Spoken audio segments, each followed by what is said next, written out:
ராமாயணம்.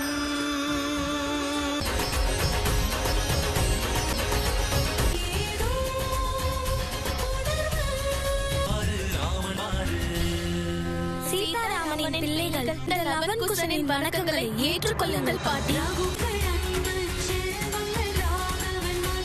எழுந்திரியுங்கள். வாழ்க வளமோடு. அழகான 2 பேர பிள்ளைகளை கொடுத்து விட்டாய். எங்கள் மனம் நிறைவடையவில்லை. மகள் சீதா எங்கே? கவலைப்படாதீர்கள் அம்மா. என் அண்ணனின் 2 பிள்ளைகளும் இங்கு வந்து விட்டார்கள். சீக்கிரமே என் அண்ணையும் இங்கு வந்து விடுவார்கள். லவன்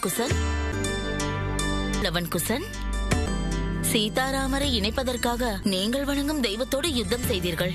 அசுவமேத வேள்வியின் குதிரையை கட்டி வைத்தீர்கள். ராம பக்தனான அனுமனையும் கட்டி வைத்தீர்கள். காத்திருக்க வேண்டும் என்று நீங்கள் கேட்கலாமே. உண்மையில் இப்பொழுதுதான் நீங்கள் கேள்வி கணையை அவரை நோக்கி துணிவோடு செலுத்த வேண்டும். பாட்டிகளும் இப்பொழுது உங்களுக்கு துணையாக இருக்கிறார்கள் அல்லவா? உங்களுக்கு நான் வழி சொல்கிறேன். ராமனை எவ்வாறு சந்திக்க வேண்டும் என்று.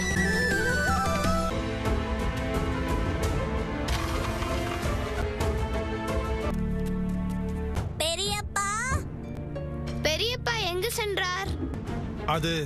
அது வந்து கூறுகிறீர்களா? இல்லை நான் கூப்பிடவா? லட்சுமணன் சிற்றப்பாவை.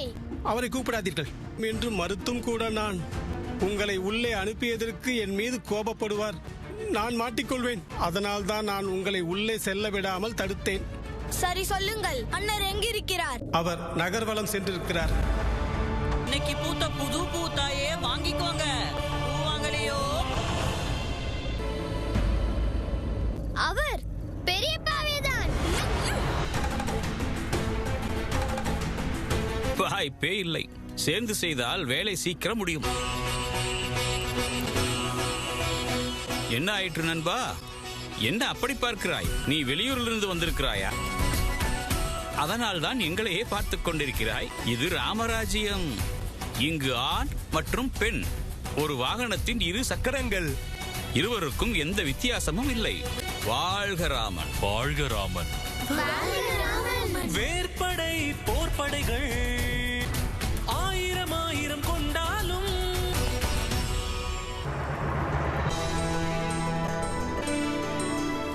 இப்பொழுது புரிகிறது. உங்கள் உண்மையை உங்கள் கண்களால் காண எண்ணியிருக்கிறீர்கள். அதை உங்கள் செவிகளால் கேட்க விரும்பி இருக்கிறீர்கள்.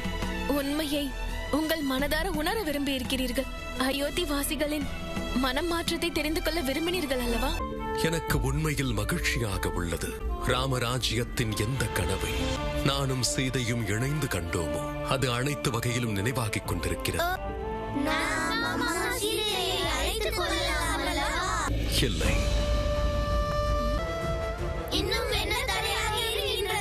தடை எதுவும் இல்லை. ஆனால் செய்தி ஒன்று உள்ளது. சீதையை அழைக்க முழு அயோத்தியும் தயார்தான். ஆனால் செய்தியை சீதைக்கு அவளுடைய ராமன் அனுப்புவான்.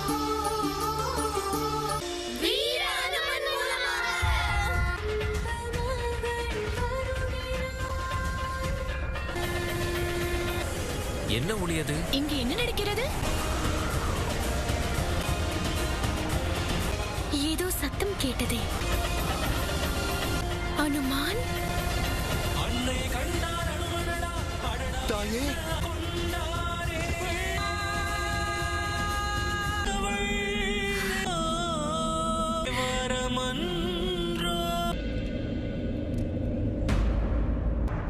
இது கடலின் மொழிதானது. துவண்டிருந்த சீதையின் நம்பிக்கை உயிரற்ற சீதைக்கு உயிர் ஊட்டியது இதுதான். பிரபு ராமர் கடலின் மீது பாலத்தை உருவாக்கினார். ஒவ்வொரு முறையும் ராமரையும் சீதையையும் இணைக்கும் பாலமாக ஹனுமன் இருந்திருக்கிறேன். அயோத்தியின் ஒட்டுமொத்த மக்களும் தங்கள் வருகைக்காக காத்திருக்கிறார்கள் தாயே. அயோத்தி மக்கள் அவர்கள் செய்த தவறையெல்லாம் உணர்ந்து விட்டார்கள்.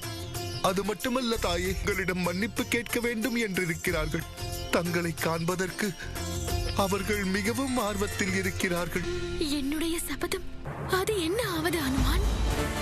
என் இனியவர் உணர்ச்சி வசப்பட்டு இந்த முடிவை எடுத்தாரா? இல்லை தாயே, பிரபு நேரம் எடுத்துக்கொண்டார். ராமராஜ்யம் எனும் கனவை தாங்களும் பிரபுவும் இணைந்து கண்டீர்கள் அல்லவா? தாயே, தங்களின் ஆசை வெற்றி பெற்றுவிட்டது.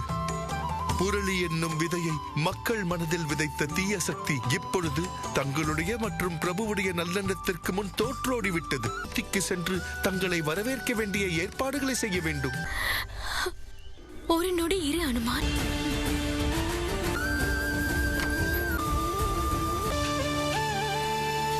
இன்று அவருக்கு பிடித்த உணவை சமைக்க வேண்டும் என்று தோன்றியது. அவருக்கு இதை கொடு, மறந்துவிடாதே. உனக்கும் இனிப்பு வைத்திருக்கிறேன். தாய்க்கு பிள்ளையை பற்றி தெரியாதா என்ன? அதர்வாசுரா எழுந்திரு.